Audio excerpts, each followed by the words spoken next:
3 VMG start करेंगे doubts एक एक करके शुरुआत करेंगे। VMG क्या नाम है तुम्हारा? अनमोल जगवानी, बोलिए।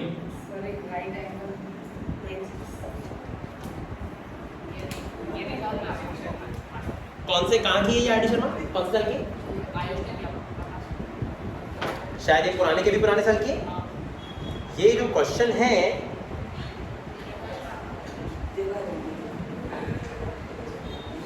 in a right angle triangle at CED is the midpoint of BC, इसमें पाइथागोरस थ्योरम लगेगा और Pythagoras theorem is deleted from the syllabus. क्या कर रहा है तू?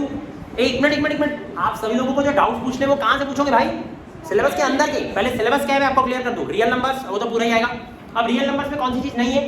यूक्लिड डिवीजन लेमा, वो आएगा क्या? यूक्लिड डिवीजन लेमा सबको पता है ना। यूक्लिड डिवीजन लेमा हमारे प्रीवियस सिलेबस में था, पुरानी एनसीईआरटी में, लेकिन जो न्यू सिलेबस आया है उसमें 1.1 है ही नहीं। अब तुम बोलोगे सर 1.1 तो है भाई, वो जो तुम्हारे पास 1.1 है ना, वो पिछले साल 1.2 थी। समझ रहा है ना? वो पिछली वाली बुक में 1.2 थी, अभी 1.2 1.1 बन गई है। टोटल 4 एक्सरसाइज थी, कितनी डिलीट हो गई? 1 और 4। कितनी डिलीट हो गई? इस साल तुम्हारे पास 1.1 और 1.2 ही है, और वो 1.1 और 1.2 एक्चुअली 2 और 3 थी। 1 और 4 जो है वो गई। ये समझ में आ रहा है ना अच्छे से? तो प्लीज जो आपके डाउट्स होने चाहिए वो HCF LCM से रिलेटेड होने चाहिए, रियल नंबर्स के। और किससे रिलेटेड होने चाहिए? वो वाले नहीं होने चाहिए, यूक्लिड डिवीजन लेमा के नहीं होना चाहिए। और वो एक और चीज होती है कि बिना डिवाइड करे बताओ कि बार में आएगा कि बिना बार में आएगा। बिना डिवाइड करे जब भी ऐसा कहेंगे ना, without actually doing the division. Question क्या है? Without find the nature of division, that it is terminating और नॉन टर्मिनेटिंग। तो उस केस में क्या करोगे? वो क्वेश्चन ही इग्नोर करोगे, वो आउट ऑफ द सिलेबस जा चुका है। समझ में आया क्या मैंने इस टाइप का कुछ पढ़ाया है सर आपको? किस को सीखना है? हाँ, वेरी गुड। ऐसे लोग जो रहते हैं ना, जिनको इसके बाद भी सीखने की इच्छा है, वेरी गुड। मैं तुम्हारे को कभी फुर्सत में सिखा दूंगा, क्योंकि है ये मुश्किल से 5 मिनट का भी टॉपिक नहीं। ठीक है, 5 मिनट मतलब एक्चुअली सच बताऊं तो मैंने 9th में ऑलरेडी एक चीज बोल दिया था जो इससे कनेक्टेड थी।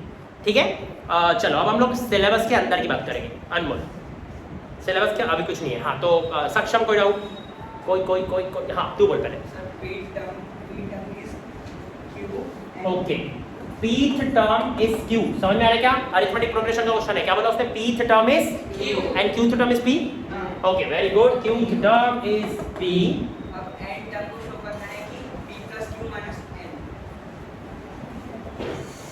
अब हमारे को शो करना है कि जो nth टर्म है, ये दोनों चीजें गिवन है। ये दोनों चीजें क्या है? गिवन। हमारे को प्रूफ क्या करना है? प्रूफ क्या करना है?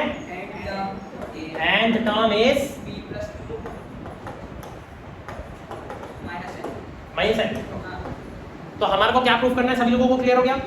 हमारी pth टर्म q है और qth टर्म p है। इसका मतलब समझ रहे हो? नंबर्स में बोलता हूँ, 4th टर्म 3 है, 3rd टर्म 4 है। ऐसा होता नहीं है यूजुअली एपी में कि ऐसा ही टकराए, बट इस पर्टिकुलर एपी में ऐसा हो रहा है कि जो pth टर्म है वो q आ रही है और जो qth टर्म है वो p आ रही है। और हमको अब क्या प्रूफ करना है कि जो nth टर्म है, अब nth टर्म ऑब्वियसली n के टर्म्स में आएंगी, लेकिन n के टर्म्स में साथ साथ में nth के टर्म्स में फॉर्मूला क्या बनेगा? a + n - 1d। लेकिन जो हमारा a + n - 1d आएगा उसमें हमारे को a को भी कैसे तो भी हटाना है, d को भी कैसे तो भी हटाना है, और वो जो n - 1d रहेगा ना, उसका n भले रहने दो, आखिरी तक n रहेगा तो चलेगा। मतलब हमारे को a और d की टर्म्स हटाना है और किसके टर्म्स में लाना है? एक एग्जांपल बताता हूं। हमारे को जो टू प्रूफ करना है उसका nth टर्म का फॉर्मूला लिखो। nth टर्म का फॉर्मूला क्या होगा? तो बेसिकली हमारे को ये प्रूफ करना है कि जो हमारा a + n - 1d है, यानी कि जो हमारा nth टर्म है वो किसके बराबर है? p + q - n। वो किसके बराबर है? यहां तक सभी लोगों को समझा क्या? तो a और d को हटा के कैसे तो भी q की टर्म्स लानी है और p की टर्म्स लानी है। मोटिव क्लियर हो गया ना हमारे को करना क्या है? अब गिवन डिटेल्स से हम कैसे तो भी a को p और q के टर्म्स में ला लेंगे और d को भी p और q के टर्म्स में ला लेंगे। किसको प्लान समझा? अब क्या प्लान किसी के पास भी एक्यूरेट है? नहीं, बट प्लान मोटा मोटा समझ गया ना? इतना ही समझना चाहिए चालू करने के पहले। एक आइडिया होना चाहिए, रफ आइडिया। जिसके पास आइडिया नहीं है वो कुछ भी कुछ कर रहे हैं, रैंडम एक्टिविटीज नहीं करनी है, प्लान होना चाहिए। अब p टर्म का फॉर्मूला लगाओ, क्या आ रहा है? यहां तक समझ में आया? qth टर्म क्या है? qth टर्म क्या है? और ये क्या है? p। अभी काम करते हैं, ध्यान से सुनना मैं क्या करने जा रहा हूं। अगर मैं दोनों इक्वेशन माइनस करूं तो a कट जाएगा, कट जाएगा कि a, और यहाँ जनरेट होगा q - p। यहाँ क्या जनरेट होगा? और यहाँ जनरेट होगा p - q। यहाँ क्या जनरेट होगा? यार ये जो p - q और ये जो q - p है ना, ये आपस में कट सकते हैं। पता है क्यों? अगर यहाँ 6 आता है या -6 आता है तो डिवाइड में जाता है ना, तो 6/-6 -1 हो जाता है। बिल्कुल वैसे ही p माइनस क्यू और q माइनस पी का डिवाइड में जाएगा तो कुछ काटापीटी हो सकती है।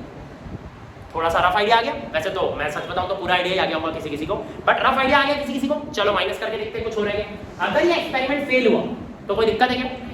माइनस करके जो इक्वेशन आएगा वो पढ़ा का पढ़ा रह जाएगा, आखिरी तक यूज नहीं होगा, कोई दिक्कत नहीं है। जो दूसरा तरीका है वो ट्राई करके आंसर निकाल लेंगे, लेकिन इसके चांसेस है सही होने के, क्योंकि ए कैंसिल हो रहा है और ए हमारे को वैसे भी टू प्रूफ में ए को हटाना है। हमारे को n टर्म की वैल्यू किसके टर्म्स में लानी है? p plus Q plus n, मतलब a d को इग्नोर करना है। समझ में आ रहा है ना मेरा प्लान? तो a को फिलहाल काट लेते हैं। a को काट डालो, क्या आया? कट गया। यहाँ अब देखो ये चीज पता नहीं किसी किसी को समझेगी कि नहीं समझेगी। मैं यहाँ पे डायरेक्ट लिख रहा हूँ p माइनस क्यू ब्रैकेट के बाहर d equals to q minus p। किस किस को समझाइए कि वो 1 और वो 1 कैंसिल हुआ है। अब जिस जिसको ये 1 और 1 का कैंसिल नहीं समझा है कोई बात नहीं, कोई दिक्कत नहीं, कोई दिक्कत नहीं। अगर आपको 1 1 का कैंसिल नहीं भी समझा तो कोई दिक्कत नहीं, मैं एक बार आपको पूरा बता देता हूँ। मल्टीप्लाई करो pd, क्या होगा? p से d को मल्टीप्लाई करो, pd माइनस d। यहाँ तक समझा? ये इसका pd माइनस d, इसको भी मल्टीप्लाई करो, इसमें क्या आएगा? qd minus d। यहाँ तक समझा? जैसे ही बीच में माइनस लगाओगे तो pd माइनस qd आएगा और ये माइनस माइनस प्लस हो जाएगा तो ये d प्लस में हो जाएगा और माइनस d और प्लस d कैंसिल हो जाएगा। किस किस को समझा? तो क्या बचा? pd minus qd। क्या बचा? तो वही को लिखा हूँ pd माइनस qd। सर लेकिन आपने डायरेक्ट कैसे कर ली? आप घर से याद करते हो?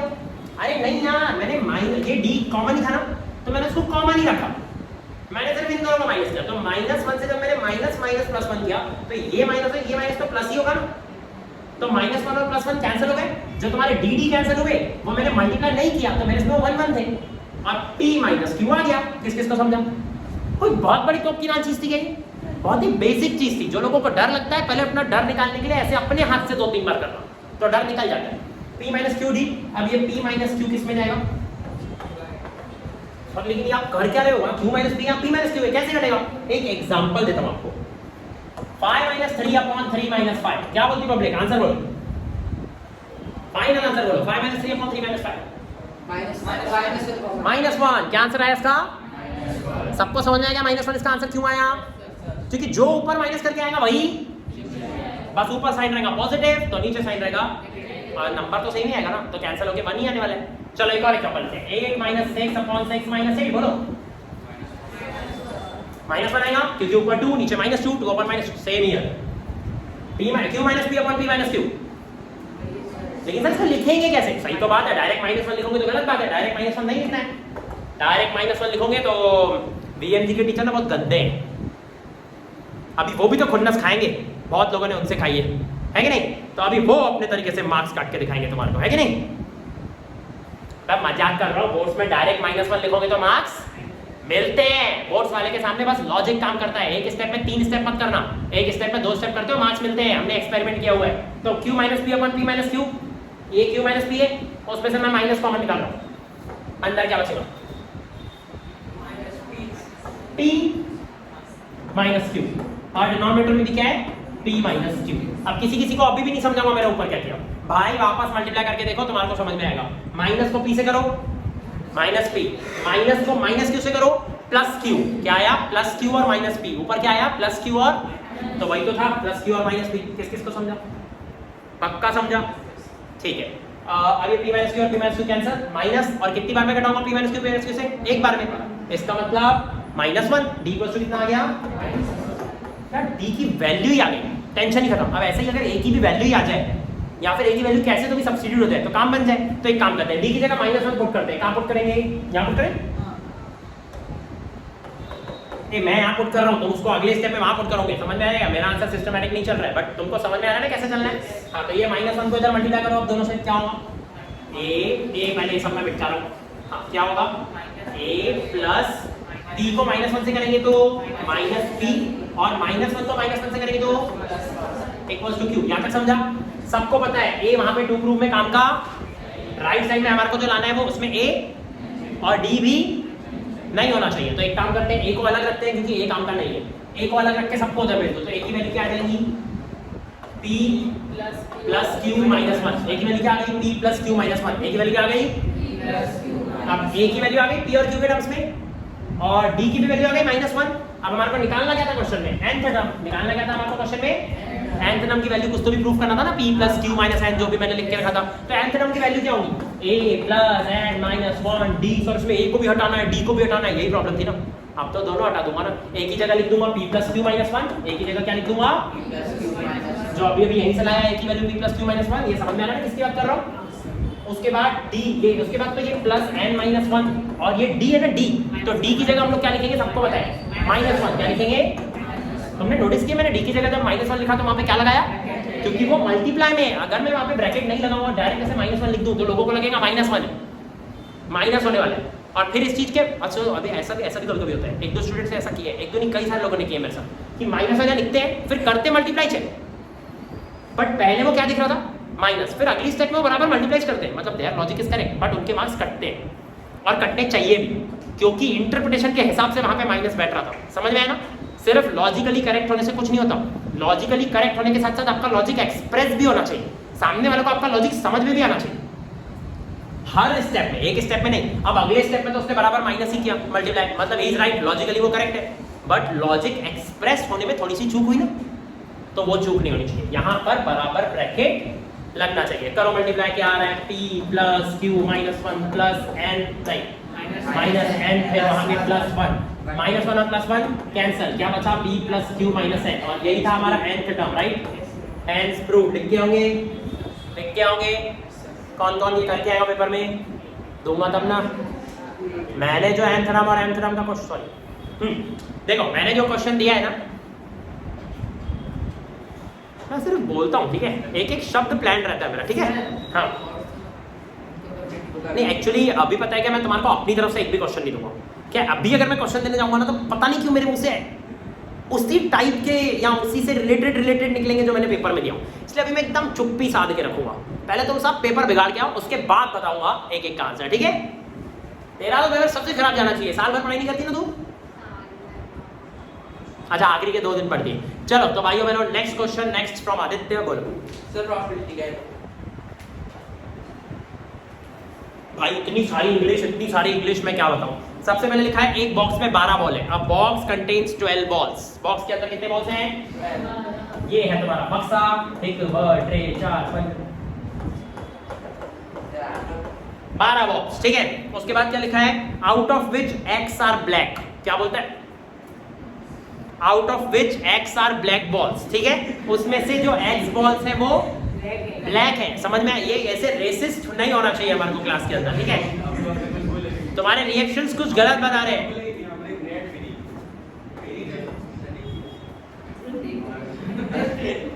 बैकग्राउंड भी ब्लैक है यार, मैं थोड़ी, हाँ चलो, एक्स ब्लैक बॉल्स है उसमें से, एक्स क्या है उसमें से, नालायकों कभी कोई फ्यूचर में वीडियो देखेगा मेरे को रेसिस्ट समझेगा, ये सब तनिष्क तेरी वजह से हो रहा है, नालायक देखो ट्यूशन से निकाल रहा हूं मैं।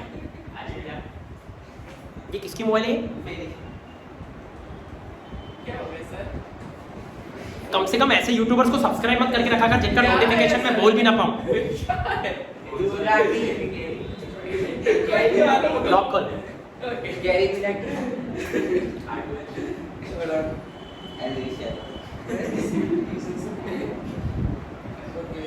जल्दी दे यार, अब क्या लेटर लिख के देना। हाँ भाई और बहनों जल्दी देखो, 12 बॉल्स टोटल है, उसमें से ब्लैक कितने हैं, ब्लैक कितने हैं बोलो, what is the probability to get a black ball, पहला क्वेश्चन ये है, कौन कौन बता सकता है इसका आंसर, x/12, इसका आंसर क्या आएगा, तो पहला क्वेश्चन हो भी गया x/12। अब इसी में एक और क्वेश्चन भी है, रुको ये शायद हार्ड हो, पढ़ लेते हैं। If 6 more black balls are added, क्या बोलता है, 6 more black balls are added। अब 6 more black balls add हुए होंगे ना, तो पता है प्रोबेबिलिटी क्या होगी अब black balls of getting black ball, बताओ मेरे को प्रोबेबिलिटी पहले कितनी थी, x/12, प्रोबेबिलिटी पहले कितनी थी, अब प्रोबेबिलिटी बढ़ गई, कितनी हो गई, अब नीचे 18 क्यों हुआ, 6 ब्लैक बॉल्स बढ़े, तो ब्लैक भी तो टोटल का पार्टी है, तो अब जो टोटल बॉल्स है वो भी बढ़ गए 6, समझ में आ गया, टोटल 6 बॉल्स और बढ़ गए और वो 6 के 6 ब्लैक ही बढ़े, इसका मतलब अब देखो पहले कितने बॉल्स थे, कितने बॉल्स थे ब्लैक के, x। अब ब्लैक के कितने हो गए x प्लस 6 और पहले कितने बॉल्स थे टोटल 12। अब टोटल कितने हो गए किसको सब समझ में। Thank you very much. अब क्या बोलता है प्रोबेबिलिटी जो पहले थी वो अब डबल हो चुकी है। क्या बोलता है प्रोबेबिलिटी जो पहले थी वो, इससे क्या समझ में आता है पहले प्रोबेबिलिटी कितनी थी, अभी प्रोबेबिलिटी कितनी है, अभी डबल हो गई है। इसका मतलब पुरानी वाली आधी थी, इसका मतलब पुरानी वाली डबल कौन हुई है ये। लोग पता है किसमें मल्टीप्लाई करते हैं तू इसमें, जबकि किसमें करना चाहिए वही इसमें करना चाहिए, क्योंकि जो x प्लस 6/18 है ये प्रोबेबिलिटी डबल है और वो प्रोबेबिलिटी आधी है। तो तुम क्या जो डबल है उसमें 2 मल्टीप्लाई करोगे। अबे जो डबल है और जो आधा है उसमें से जो डबल है उसी को 2 से मल्टीप्लाई करोगे तो वो कभी भी आधे के इक्वल थोड़ी आएगा। आधे वाले को 2 से मल्टीप्लाई करोगे तो दोनों इक्वल आ जाएंगे। और तुमको इक्वेशन बनाना है और इक्वेशन में कौन सा साइन होता है इक्वल टू का। तो जो आधा है उसको 2 से मल्टीप्लाई करना। किस किस को समझा। अब कोई गधा बेवकूफ जानवर भी होगा ना तो वो भी इसके आगे सॉल्व कर लेगा, है कि नहीं तनिष्क। मतलब जो भी होगा समझ रहा है, मैं लोकेश की बात नहीं कर रहा हूँ। तो अभी हमने इसको सॉल्व किया नहीं, निकालो रे 2 से 12 ये नीचे 6 आंसर कंप्लीट करो। नीचे 6 कैसे समझ में आ गया। हाँ अब एक सेकंड 18 को ऊपर भेज रहा हूँ, मेरी बात ध्यान से लो। 18 को ऊपर भेज रहा हूँ और 6 से 18 को काट दिया तो क्या आ जाएगा ऊपर। तो ये x into 3 मतलब 3x। यहाँ तक समझा। x को माइनस में भेजो क्या हो जाएगा 6 equals to 2x। किस किस को समझाया 2x कैसे आया। 2x equals to 6, x की वैल्यू कितनी आएगी समझ में आया x equal to 3। ठीक है सभी लोगों को समझ में आया। एक ही लाइन का आंसर था x equal to 3। ठीक है वीडियो वाला भी झूम करके देखेगा ना, YouTube में आजकल झूम का भी फीचर आ गया है पता है। अबे यार तुम मेरे को ये जेन ज़ी समझते हो नहीं, ये सिर्फ आजकल बोल दिया इसका मतलब ऐसे थोड़ी कि मेरे को मालूम नहीं है। आईफोन चलाता हूँ मैं, भले बैटरी हेल्थ खराब है ठीक है, लेकिन अब भी बंद हो जाएगी, मजाक नहीं कर रहा हूँ मैं। 40% लेके आया वो भी बंद हो जाएगी। ऐसे मेरी 40% ऐसे जाती है जैसे क्या बताऊँ। अबे भाई वो मेरी फोन की बैटरी खराब है, बाकी आईफोन की जनरली बैटरी इतनी भी खराब नहीं होती है। मेरी बैटरी हेल्थ ऐसे गिर रही है कि क्या बताऊँ। चार्जर लेके घूम रहा हूँ, गलती से वो गाड़ी की डिक्की में पड़ा हुआ है। जैसे ही फोन जाएंगी तेरे को ही चार्ज करने लेके आना है ठीक है। तो पढ़ाई तो कर नहीं रही है, तेरे को चार्जिंग के लिए रखे हैं हमने। मैं तो बोल रहा हूँ तू क्लास के हिसाब मेंटेनेंस में भी मदद करा लिया कर। 2-5 हज़ार रुपये कमा भी लेंगी थोड़े बहुत, माँ बाप को भी लगेगा कुछ तो करी इसने ठीक है। तू दुकान में नोट ही गिन। चलो मैं कह रहा था सर मेंटेनेंस में तो अगला हो जाएगा। अबे हाउस का तो वैसे ही मैथ्स वीक है। चलो भाई और बहनों अब ज्यादा हो रहा है। चलो इधर सीधे बैठो। Next doubt anybody. प्रांजलि बहुत देर से वेट कर रही है, बोल। फोन यार वो फोन पास कर बंद नहीं।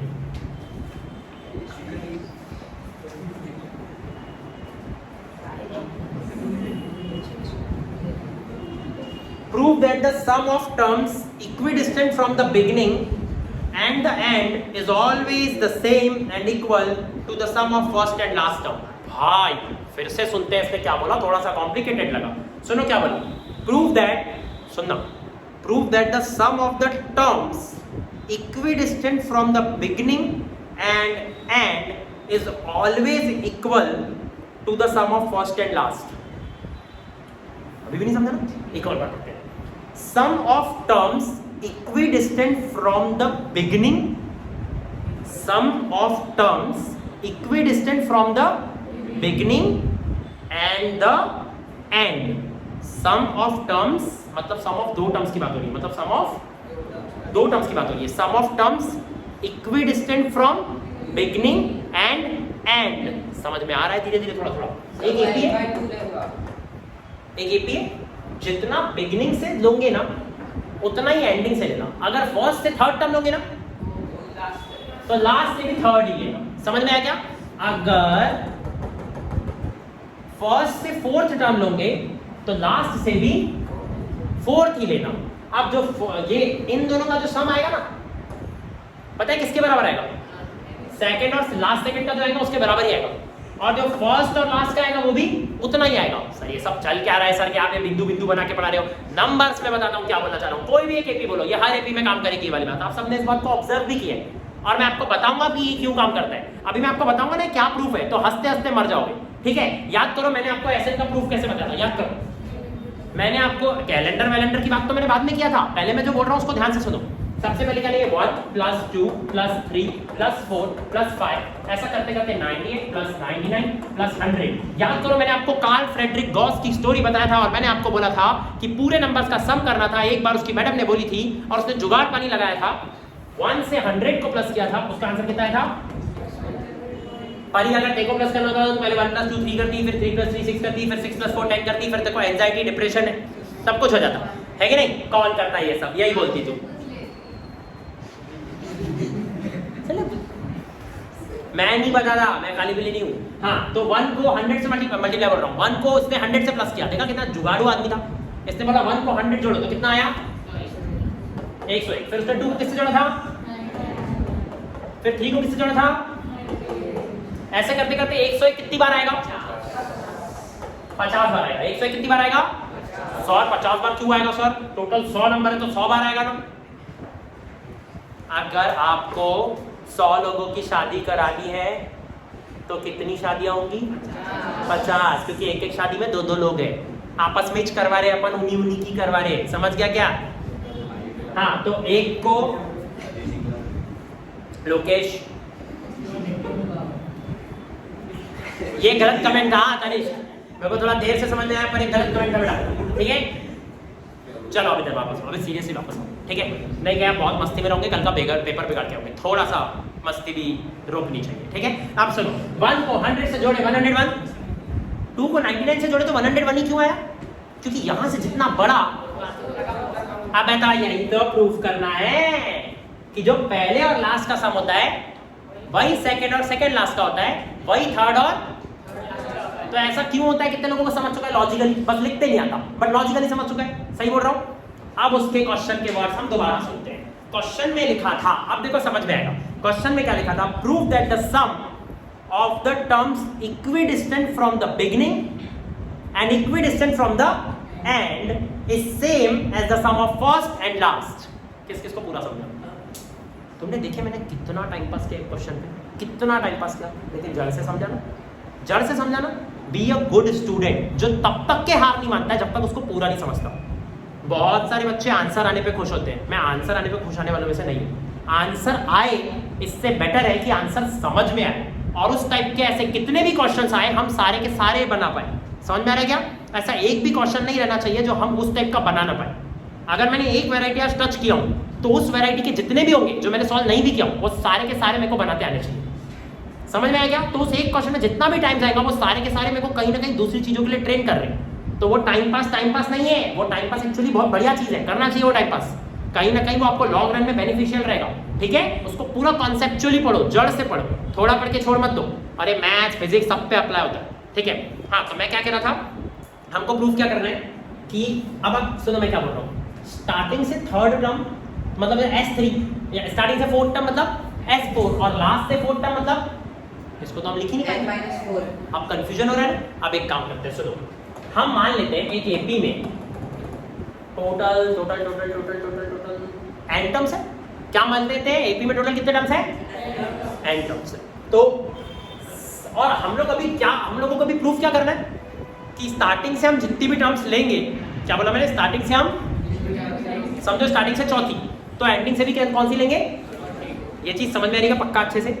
अब एंडिंग से चौथी कुछ लोग समझ नहीं पाते हैं, तो उसके ऊपर मैं बाद में आता हूँ। सबसे पहले हम लोग स्टार्टिंग से कौन सी टर्म लेने वाले हैं, पता नहीं कौन सी, तो मैं उसको बोलूंगा nth टर्म। क्या बोलूंगा उसको मैं? आजा जल्दी। तो मैं क्या बोलता हूँ, सुनो, स्टार्टिंग से 5वीं टर्म लेंगे तो एंड से कौन सी लेंगे? स्टार्टिंग से 6वीं लेंगे तो एंड से कौन सी लेंगे? स्टार्टिंग से mth टर्म लूंगा, m फॉर मनोज। अगर स्टार्टिंग से mth टर्म लूंगा तो एंड से भी mth टर्म लूंगा। टोटल n टर्म्स है। टोटल कितनी टर्म्स है? किस किस को समझा मैं कैसे प्रूफ करने वाला हूं? वेरिएबल्स में प्रूफ करूंगा तभी तो प्रूफ मानेंगे। अगर मैं बोलूंगा स्टार्टिंग से चौथी और एंडिंग से चौथी का देखो वही आ रहा है, तो उसको प्रूफ थोड़ी बोलेंगे। फिर 5वीं पे भी प्रूफ कर, फिर 6वीं पे भी प्रूफ कर, सब पे प्रूफ करने के लिए वेरिएबल पे प्रूफ कर। किस किस को समझे ये वाली बात? चीजों का हमेशा प्रूफ किस में करना है? वेरिएबल्स में। नंबर पे तो वेरीफाई होता है, वेरिएबल से प्रूफ होता है। ये बात समझ में आती है यार? एक एक करके जल्दी उधर, जल्दी कुछ। हाँ तो भाई और बहनों, हमारे को टोटल कितनी टर्म्स लेनी है? n। सम के टोटल हमारी टर्म्स 10 टर्म्स कितनी है? n terms. टोटल हमारी कितनी टर्म्स है? हम स्टार्टिंग से कौन सी टर्म लेने वाले हैं? mth। स्टार्टिंग से कौन सी लेने वाले हैं? स्टार्टिंग से mth का मतलब क्या है? स्टार्टिंग से mth का मतलब है a plus m minus 1d। सही बोल रहा हूँ? और इसको हमारे को किस में प्लस करना है? एंड से mth टर्म। इसको हमारे को किससे प्लस करना है? एंड से mth टर्म। तो एंड से mth टर्म क्या होगी? सुनो, टोटल टर्म्स कितनी थी? n। और एंड से mth टर्म का मतलब समझो। अगर मैं आपको बोलूं कि पीछे से थर्ड टर्म, अगर मैं क्या बोलूं आपको, लास्ट से, समझो टोटल 10 टर्म है। टोटल कितनी टर्म्स है? ये बात पूरे ध्यान से सुनना, पता नहीं तुमको समझे या ना समझे। टोटल कितनी टर्म्स है मान लो, और मैं आपको बोलूं पीछे से थर्ड, तो कौन सी हुई? गलत, 7th नहीं हुई, 8th। कौन सी हुई? मैन्युअली गिनो। 10वीं।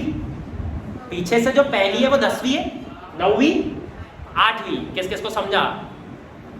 एक और क्वेश्चन पूछता हूँ। टोटल टर्म्स अगर समझो 20 है, टोटल टर्म समझो अगर, और मैं आपको बोल रहा हूँ लास्ट से चौथी, तो लास्ट से चौथी क्या होगी? 16 नहीं, 17। क्या होगी? क्योंकि 20 खुद भी तो है, 20, 19, 18, 17। हम क्या करते हैं? माइनस कर देते हैं। लेकिन माइनस करने के बाद उसमें +1 भी करना। माइनस करने के बाद उसमें, जैसे अभी मैंने आपको क्या बोला, लास्ट से चौथी। क्या बोला? लास्ट से, तो 20 में से 4 माइनस कर देना, 16 आया ना। फिर बोलना 16 मत, बोलना 17, एक ज्यादा। किस किस को वाली बात समझी? सेम अभी 10th वाले में भी हुआ। मैंने आपको आखिरी से क्या पूछा था? 10th टर्म टोटल है, और मैंने आपको बोला था पीछे से तीसरी। क्या बोला था? पीछे से, तो 10 है, उसमें से पीछे से तीसरी क्या होगी? तो लोगों को लगता है 10 - 3 7, जबकि 7 नहीं, उसका आंसर क्या था? 8, एक ज्यादा। किस किस को एक ज्यादा वाली बात समझी? ये एक्चुअली हमने हाउस वाले क्वेश्चन में भी ये वाली बात सीखे थे। हाउस वाले क्वेश्चन में बात सीखे थे। कितने लोगों को याद आ रहा है हाउस वाला क्वेश्चन? हाउस वाला क्वेश्चन फिर से सीखना है, पेपर में भी आने वाला है वो। अब सब लोग पढ़ेंगे, है ना? मैं यही तो डराने के लिए सब काम करता हूँ, है कि नहीं? अरे हाउस वाले का बाप आने वाला है पेपर वाले में, ठीक है ना? टेंशन, डिप्रेशन, एंजाइटी, सब लूज मोशन हो जाएंगे तेरे को तो, ठीक है? हाँ चलो सुनो मेरी बात। अरे इधर इधर लोकेश, इधर देखो इधर। तो mth टर्म है। अब हमको क्या लेना है? पीछे से mth टर्म। हमको क्या लेना है? तो पीछे से भी mth टर्म लेना है, राइट? पीछे से mth टर्म का मतलब क्या है? टोटल कितनी टर्म्स है? n। उसको हम AP को रिवर्स लेके भी काम कर सकते हैं, if I'm not wrong। AP को रिवर्स लेके काम कर सकते हैं। AP को रिवर्स लेंगे तो पीछे से mth टर्म निकलेंगे, फिर शायद -1 वाला लॉजिक काम का भी नहीं रहेगा उसमें। जल्दी, ये मैंने लिया हूँ स्टार्टिंग से mth टर्म। ये मैंने क्या लिया हूँ? स्टार्टिंग से mth टर्म। अब मैं क्या लेने वाला हूँ? पीछे से mth टर्म। पीछे से mth टर्म लूंगा तो ये फर्स्ट टर्म जो रहेगी, पीछे से जो फर्स्ट टर्म रहेगी, वो एक्चुअली पता है कौन सी रहेगी? करेक्ट? पीछे से जो mth टर्म रहेगी वो लास्ट टर्म से कुछ तो भी निकलने वाली है। ये उसका a है। ये क्या है? पीछे वाले का a है। अब उसमें क्या होने वाला है? प्लस। कितने लोग यहाँ तक समझ रहे हैं? कोई लिंक टूट तो नहीं गई है? यहाँ तक समझ रहे हैं ना पक्का? जल्दी आगे बैठ, जल्दी आगे बैठ।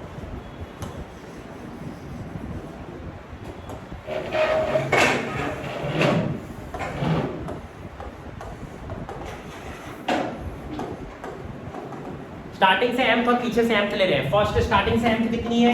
a plus m minus 1d। और एंडिंग से mth कितनी है? एंडिंग से mth वाली को और स्टार्टिंग से mth वाली को ऐड करना है, तो क्या होगा? a plus n minus 1d। ये मेरा सिर्फ a है, मैंने AP को रिवर्स किया, समझ रहे हैं ना? ये मेरा न्यू a है, और अब मैं उसमें से dd कम करूंगा तो पीछे से mth निकलेगी। मतलब ये मेरा a है प्लस n-1, लेकिन वो कौन सी टर्म है? mth टर्म है पीछे से, तो मैं वहां पे क्या लिखूंगा? m-1, और इस बार d नहीं लिखूंगा। किस किस को ये पूरा समझा? सच्ची में समझा? ये मेरा a है, ये पूरा का पूरा मेरा, ये पीछे वाला जो टर्म है लास्ट वाला, वो तो a ही है ना, इतना बड़ा a है। ये चीज सच्ची समझ रही है ना? देखो कोई झूठ मत बोलना, कल ही पेपर है प्लीज। तो उसके बाद एक पीछे से mth टर्म निकालना है ना। जैसे देखिए अच्छा हुआ ना पूछा, जैसे समझो 10, 12, 14, 16 ऐसा करते करते 100, ठीक है? पहले बताओ इसमें आएगा कि नहीं 100?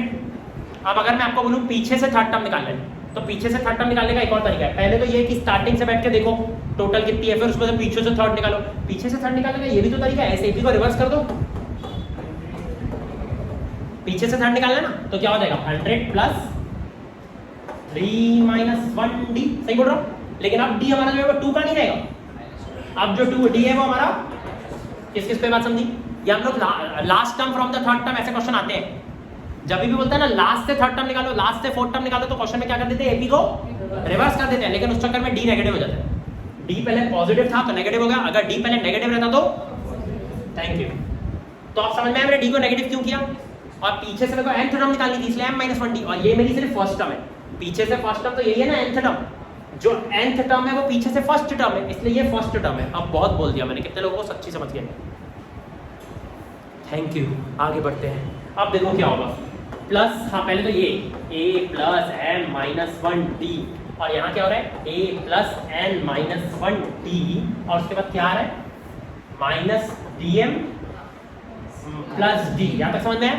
अब अच्छे से देखो, यहाँ भी मल्टीप्लाई करेंगे तो पता है क्या आएगा, प्लस dm माइनस d। यहाँ तक समझा क्या? dm से माइनस dm कटा, अबे सेम सेम है इसलिए नहीं कटा, साइन भी उल्टा उनका, ये माइनस डी और वो प्लस डी है इसलिए कटा, दोनों सेम होते तो नहीं कटते। जैसे अभी तुम बोलोगे a से a कटा तो मारूंगा पकड़ के, a और a प्लस में है तो वहां पे आएगा 2a प्लस n-1d। क्या आया?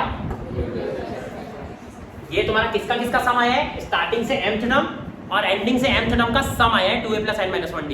अब बताओ फर्स्ट और लास्ट का सम भी यही होगा कि नहीं? फर्स्ट और लास्ट का सम क्या होगा? फर्स्ट और लास्ट का सम होगा a प्लस n-1d। ये है हमारी फर्स्ट जो कि रिप्रेजेंट कर रही है a को, और जो है हमारी लास्ट वो रिप्रेजेंट कर रही है a प्लस n-1d। ठीक है, तो ये मैंने क्या निकाला? First plus last. क्या निकालो ये मैंने? तो फर्स्ट प्लस लास्ट भी देखो क्या आया, 2a प्लस, आ गए दोनों सेम सेम, हैंड्स प्रूव। समझ में आया क्या था तगड़ा क्वेश्चन? लेकिन ये चीज हम ऑलरेडी समझते थे कि नहीं? समझते थे ना? अबे यार कॉमन सेंस की बात है कि अगर भाई तू कहाँ गया है वो मेरा 1 से 100 वाला? हाँ ये कि भाई अगर अपन 1 से 100 को प्लस कर रहे हैं तो 101 आ रहा है। अगर मैं यहाँ से 3-4 कदम आगे बढ़ जाऊँ, समझो 4 पे आ जाऊँ, और वहां से 4 कदम पीछे चले जाऊँ, 100, 99, 98, 97, तो यहाँ आ गया 4, वहां आ गया 97, तो इन दोनों का सम भी तो 101 ही होगा, क्योंकि यहाँ से जब 1 बढ़ता है वहां से 1 कम होता है तो सम वही आता है। तो यहाँ से 4 बढ़ेगा, वहां से 4 कम होगा तो भी तो सम वही आएगा, सारे 101 ही आएंगे। नंबर्स में कितने लोगों को समझा? जितना अच्छे से नंबर्स में समझा उतने ही अच्छे से वेरिएबल्स में समझाऊंगा। नंबर्स नहीं समझा तो वेरिएबल्स पॉसिबल नहीं। ठीक है, चलो आगे बढ़ते हैं। और कोई इसी में डाउट था क्या भाई वो लॉक हो गया है, पासवर्ड पूरे वीडियो में आएगा इसलिए तो एक्चुअली स्क्रीन टाइम तेरा ज्यादा ही लगा हुआ है तो मैंने ना खुद से लॉक कर दिया था।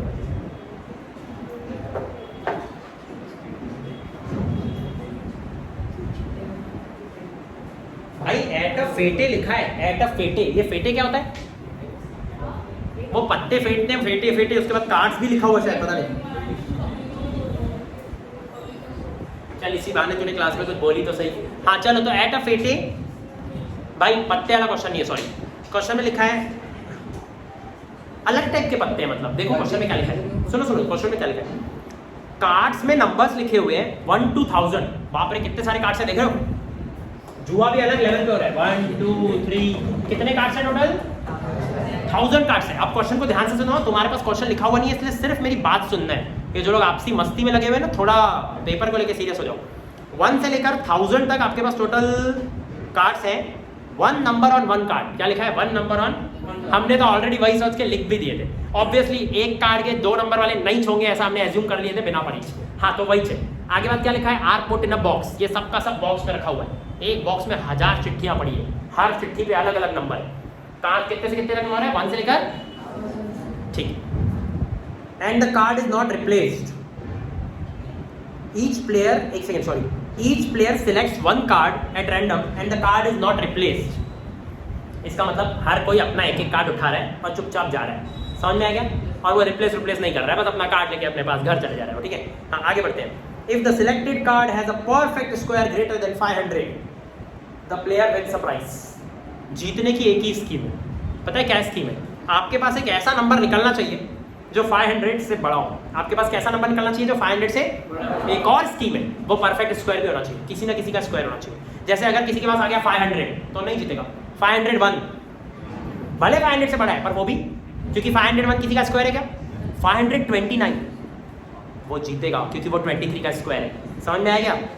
576 24 का स्क्वायर है, वो भी जीतेगा। किस किस को समझ में आ गई गेम?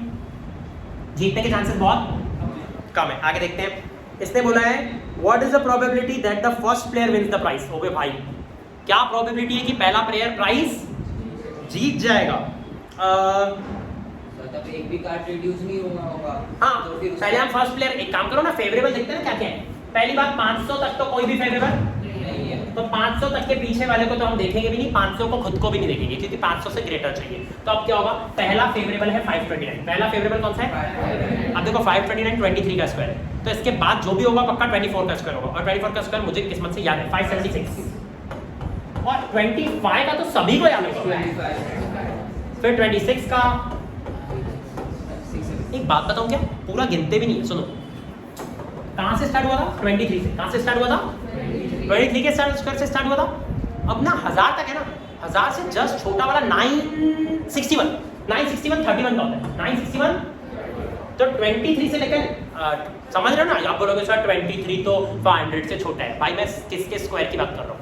23 का स्क्वायर है ना 529, तो 23, 24, 25, 26 इन सब का स्क्वायर है। ऐसा करते करते 31 के स्क्वायर तक जाएगा। सर 32 का स्क्वायर भी ले लो ना भाई, 32 का स्क्वायर 1024 होता है, वो 1000 से बड़ा है। अब आपने नोटिस किया, अगर आपको स्क्वायर्स याद नहीं है तो ये क्वेश्चन कितना जालिम था। वैसे स्क्वायर्स पूरे याद होने की जरूरत भी नहीं है, बट आपने नोटिस किया स्क्वायर्स याद होने की वजह से मुझे थोड़ा सा बेनिफिट हो गया, राइट? तो बचपन में हमारे को जब स्क्वायर्स याद करवाते थे ना, तो या तो याद करो या तो कैलकुलेशन स्पीड तेज करो। क्यों रिद्धि मिश्रा, है कि नहीं? दोनों में से कोई एक भी चीज हो गई तो हमारा काम हो गया। कैलकुलेशन पूरे मुंह से ऐसे वर्ड निकलता है ना, तो कंपटीशन याद आ जाती है मुझे। हाँ, तो टोटल कितने नंबर्स हो गए 23 से 31 तक? बेवकूफ, 8 नहीं 9 है। अरे भाई 10 से 15 तक कितने नंबर है? पहले इसका आंसर बताओ। 10 से 15 तक कितने नंबर है? 5। ये गेट है, निकलो ऐसे। कितने नंबर है? 6। 10 खुद भी तो है। 10 से 15 तक कितने नंबर होते हैं? 10, 11, 12, 13, 14, 15। समझ में आया क्या? 16 हो गए ना, 5 के बाद मैंने एक उंगली और दिखाया, ठीक है? तो भाई आप माइनस करते हो ना, तो प्लस 1 भी क्या करो, अभी थोड़ी देर पहले मैं यही समझा रहा था ना, वो एपी में भी यही लॉजिक इसमें भी काम आएगा। तो 23 से लेकर 31 तक आपको लग रहा है 8 नंबर है क्योंकि आपने माइनस किए, प्लस 1 करो 9 नंबर है। कितने नंबर है? यहाँ तो मैन्युअली गिन लो, 23, 24, 25, 26, 27, 28, 29, 30, 31। देखो 5 के बाद 4 उंगली निकली, मतलब टोटल 9, ठीक है? तो 9। अब बताओ टोटल कितने नंबर है? 1 सेकेंड, टोटल, हाँ टोटल 1000 नंबर है। कोई बोलेगा सर लेकिन 500 से नीचे वाले तो है ही नहीं ना भाई, लेकिन रखे तो वो भी हुए ना। आ तो 325 ही सकता है ना। किस किस को समझ रही मेरी बात? तो टोटल तो 1000 आउटकम्स आ सकते हैं, उसमें से हमको सिर्फ यही 9 चाहिए। 500 से बड़े वाले भी चाहिए और परफेक्ट स्क्वायर भी चाहिए, मतलब 1000 में से सिर्फ 9 चांस है आपके जीतने के। यहाँ तक समझा क्या? इसके बाद सुनो क्या हुआ। First player has won.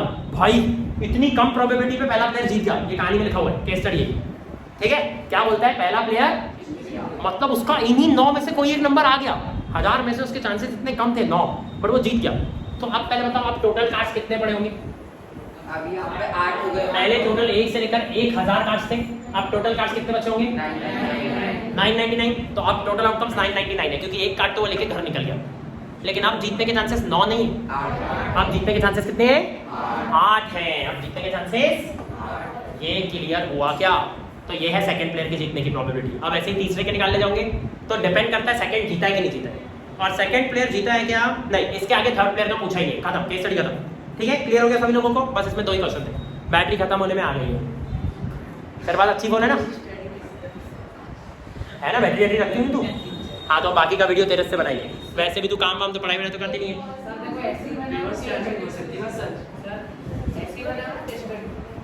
मैंने केस स्टडी, एक मिनट, कितने लोगों को इसमें मजा है, मतलब कुछ नया मिला? नया मिला? Be aware for probabilities, new question in the paper.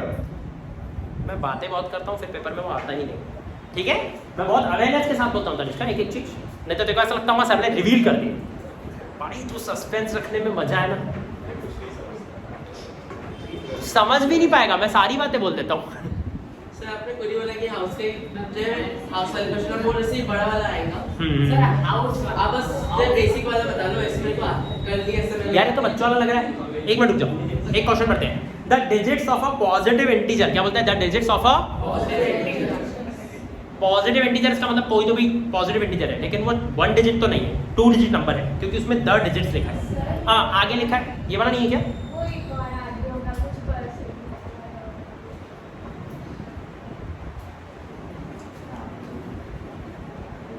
नहीं बहन, मेरे को तो नहीं दिख रहा।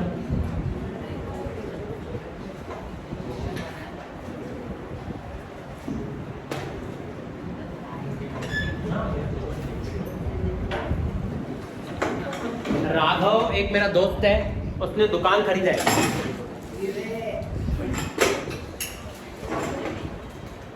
अचानक से इसको जगह चेंज करने की इच्छा क्यों हुई? क्यों रे, बोर करता है सबको? चलो भाइयों और बहनों, देखो भाइयों बहनों, जल्दी बैटरी जाने वाली है मेरी। तो राघव ने शॉप खरीदा है 1,20,000 की। राघव ने कितने की शॉप खरीदा है?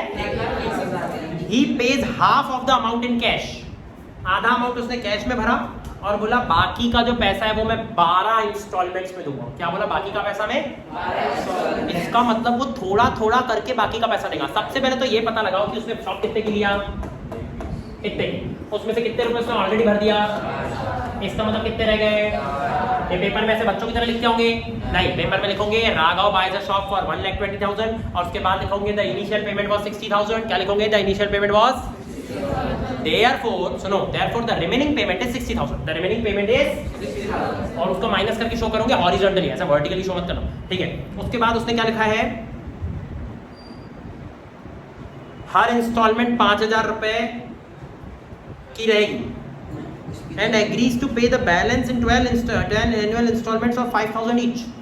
हर इंस्टॉलमेंट 5,000 की दूंगा। क्या बोलते हैं? हर एनुअल इंस्टॉलमेंट 5,000 की दूंगा। लेकिन उसके बाद उसने एक और चीज क्या बोला है कि भाई रेट ऑफ इंटरेस्ट भी भरूंगा मैं 12%। क्या बोलता है? रेट ऑफ इंटरेस्ट भी। और उसने क्या बोला? 12 एनुअल इंस्टॉलमेंट्स। क्या बोला? 12 मतलब वो 12 साल तक चुकाएगा बैठ के 60,000 रुपए। ये 60,000 चुकाने के लिए वो 12 साल का टाइम लेने वाला है। 12 एनुअल इंस्टॉलमेंट्स। एनुअल मतलब साल की एक, समझ में आया ना? 12 मंथली इंस्टॉलमेंट्स नहीं, 12 एनुअल इंस्टॉलमेंट्स, ठीक है, of 5,000 each. If the rate of interest is 12% and he pays the installment the interest on the unpaid amount, find the total cost of the shop। देखो यार, total cost of the shop find करने बोला है। एक common sense की बात है, cost तो 1,20,000 ही है सर, वही लिख देते हैं। नहीं, उसको कॉस्ट महंगी पड़ी क्योंकि उसको 5% का ब्याज भी लग रहा है। उसको क्या लग रहा है? 5% का। The rate of interest is 5%, ऐसा क्वेश्चन में गिवन है। इससे समझ में आता है वो 5% का ब्याज भर रहा है। सॉरी 12%। वो मैं देखो चेक कर रहा था, तूने सही सुना कि नहीं। चलो तो आई जल्दी सुनो। तो पहले बताओ यहाँ तक क्वेश्चन समझ गया ना? तो अब यार उसको टोटल कॉस्ट कितनी पड़ी वो कैलकुलेट करना पड़ेगा। सबसे पहली बात ये है कि वो पेमेंट करेगा 5,000। अबे यार पासवर्ड लगाओ क्या? मेरे को पढ़ना था कि अलॉन्ग विद इंटरेस्ट पे करेगा।